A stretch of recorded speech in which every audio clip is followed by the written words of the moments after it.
Doctor صاحب، اگر کوئی شخص فجر سے پہلے سنتیں گھر میں ادا کر لیتا ہے اور پھر وہ مسجد میں آتا ہے اور ابھی جماعت میں وقت باقی ہے تو کیا وہ تحیۃ المسجد پڑھ سکتا ہے؟ الحمدللہ والصلاة والسلام علی رسول اللہ، اما بعد۔ آپ نے گھر میں فجر کی 2 رکعتیں ادا کرنا یہ بہت اچھی بات ہے، کیونکہ شریعت نے ترغیب دی ہے کہ فرض نماز کے علاوہ باقی نمازیں گھر میں ادا کی جائیں، تو گھر میں ہی نمازیں ادا کی جائیں اور انہیں نمازوں سے آباد کیا جائے۔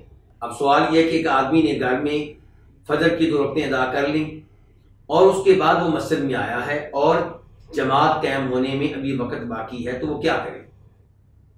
تو اس کو چاہیے کہ وہ تحیۃ المسجد کی 2 رکعتیں ادا کرے۔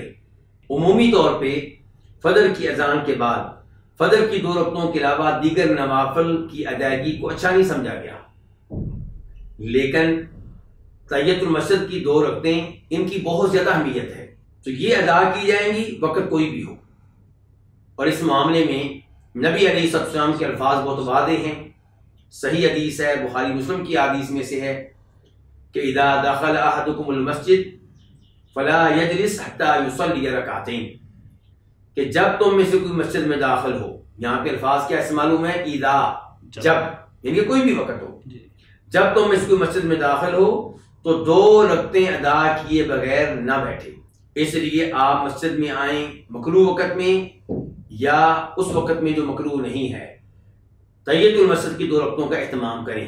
یا تو مسجد میں آپ آئیں اور فجر کی 2 رکعتیں مسجد میں ادا کریں، تو فجر کی 2 سنتیں بھی ہوں گی اور یہیں تحیۃ المسجد کی 2 رکعتیں بھی بن جائیں گی۔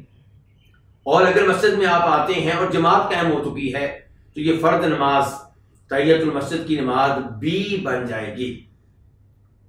لیکن آپ نے 2 رکعتیں گھر میں ادا کی اور مسجد میں آئے اور جماعت قائم ہونے میں وقت باقی ہے تو 2 رکعتیں ادا کیے بغیر آپ مت بیٹھیں۔ ویسے بھی نبی علیہ السلام سے کئی احادیث میں یہ ثابت ہے کہ آپ نے مکروہ اوقات میں سببی نمازیں ادا کی ہیں یا ادا کرنے کی ترغیب دی ہے، حکم دیا ہے۔ مثال کے طور پہ مینا کا واقعہ ہے کہ آپ علیہ السلام نے فجر کی نماز پڑھائی، فجر کی نماز پڑھا کے فارغ ہو گئے تو دیکھا 2 آدمی بیٹھے ہوئے ہیں، وہ نماز میں شامل نہیں ہوئے۔ ترمذی شریف کی حدیث ہے۔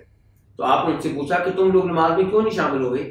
وہ کہنے لگے اس لیے کہ ہم اپنی نماز گھر میں ادا کر کے آئے۔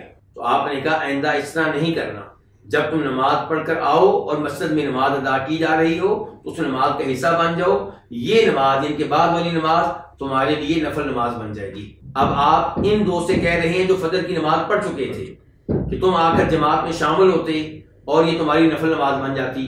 اگر وہ شامل ہوتے تو کون سی نماز ہوتی ہے ان کی؟ یہ مکروہ وقت میں ادا کی جانے والی نماز ہوتی ہے۔ اس کا مطلب یہ ہے کہ مکروہ اوقات میں سببی نمازیں ادا کی جا سکتی ہیں، انشاءاللہ اس میں کوئی حرج نہیں ہے۔ واللہ تعالی اعلم۔